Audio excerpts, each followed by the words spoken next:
Zakir, can I ask sister from this side, please? Thank you. Assalamu alaikum wa rahmatullah. Wa alaikum Bismillah ar-Rahman ar-Rahim. I just wanted to ask about the meaning of the hadith from Sahih Muslim. Ummatul wahida. The Muslim ummah is one ummah at the exclusion of all others.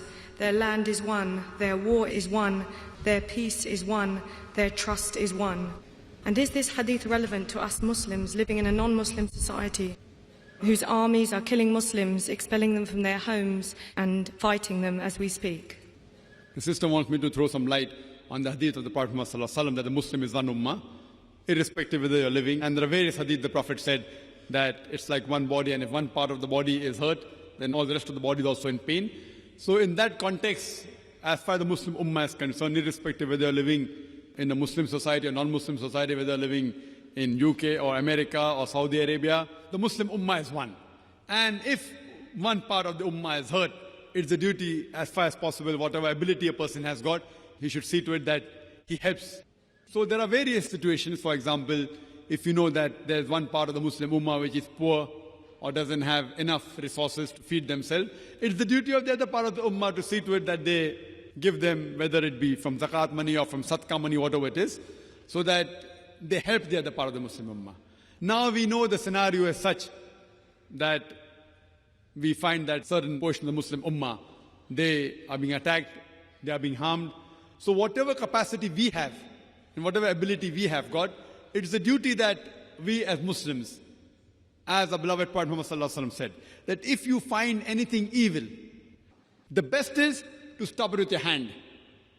If you cannot stop it with your hand, then stop it with the tongue. If you cannot stop with the tongue, the least you can do is curse in your heart. And then if you do that, you are the lowest level of a Muslim. So when you see anything wrong, if you can stop it with the hand, do it. If you cannot stop with your hand, then try and stop it with the tongue. If you can't do that, at least curse in your heart. If you find something is happening, maybe a robbery is taking place, if Allah has given you the ability, go and stop with your hand. If you feel that the person, they have got more strength, you are a lean person and there are 10 of them, at least try and stop with the tongue. Please, mister, don't rob. If you can't do that, at least curse in your heart. Now, depending upon the ability that we have got, we have to do that. Now we find, unfortunately, that the scenario that we have, that especially after 9/11, we know that what happened in 9/11 was wrong. Allah clearly mentioned in Surah Ma'idah chapter 5 verse number 32 that if anyone kills any other human being, whether Muslim or non-Muslim, unless it be for murder or for creating corruption in the land, it is as though he has killed the whole of humanity. So killing any innocent human being is haram. So what happened in 9/11? More than 3,000 or 5,000 people were killed, innocent people. It is to be condemned. Who did it? I don't know. The media says X, Y, Z. I don't know. But whoever did it, it is wrong.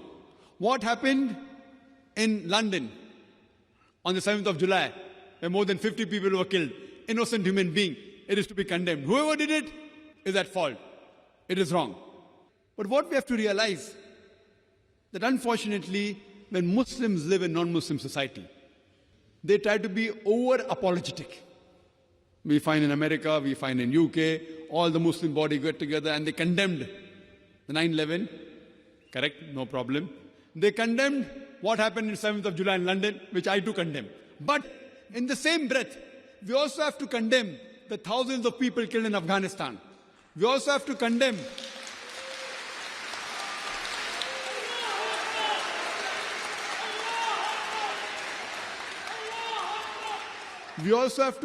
the thousands of people killed in Iraq.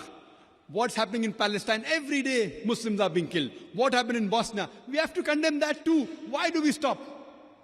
Unfortunately, when I read reports, all the Muslim bodies get together and they're condemning only part of it. Why? It's the same. What is wrong is wrong. If a Muslim kills an innocent human being, he has to be condemned. Similarly, if a non-Muslim kills an innocent Muslim, even he has to be condemned. Who are we afraid of? But you have to do it with hikmah. If you fear that you opening your mouth will create a problem, but don't mention wrong things. Therefore, as a da'i, we should know how to turn the tables over with hikmah. So what we have to realize, that what is wrong, we have to condemn. And believe me, I've been to America several times, in USA, in Canada, I've been to UK. The thing is that if you realize what a talk I gave on Islam and terrorism, in all time that was the topic, what we have to realize that many a times, two different labels are given for the same activity of the same individual. For example, in India, there were many Indians who were fighting for the freedom about 60, 70 years back, when the Britishers were ruling India. Now, these people who fought for the freedom by the British government, they were called as terrorists. But we common Indians, we call them as freedom fighters. Same people, same activity, but two different labels. If you agree with the view of the British government that they had a right to rule over India, you have to call these people as terrorists. But if you agree with the view of the common Indians that the Britishers came to India to do business, they have no right to rule over us, then you would call these people as freedom fighters, you would call these people as patriots. Same people, same activity, but two different labels. So before you give a label, you have to first try and find out for what reason is the person striving. If you see the history of American Revolution in the 18th century, in 1775, the Americans got their freedom, the Britishers were ruling them. And the two people who were called number one terrorist was Benjamin Franklin, George Washington. According to this British government, George Washington was terrorist number one.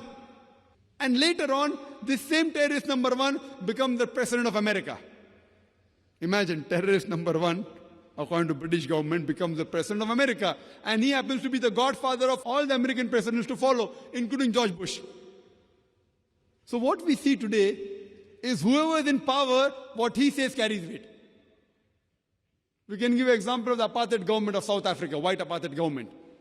They imprisoned Nelson Mandela for 25 years. They called him terrorist number one. After the apartheid government was removed in the new South Africa, Nelson Mandela became the president. A few years later, he gets the Nobel Prize for Peace. Imagine the person who was called terrorist number one is given the Nobel Prize for Peace for the same activity. Not that first he was bad and then he became good. For the same activity for which he was called a terrorist, later on he gets the Nobel Prize for Peace. What we come to know, whoever is in power, what he says turns out to be the gospel truth, which is not the case.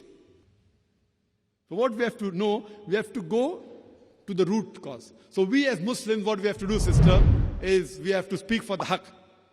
So if Allah has given you the power, with your hand you can stop it, do it. With your mouth, do it with the mouth.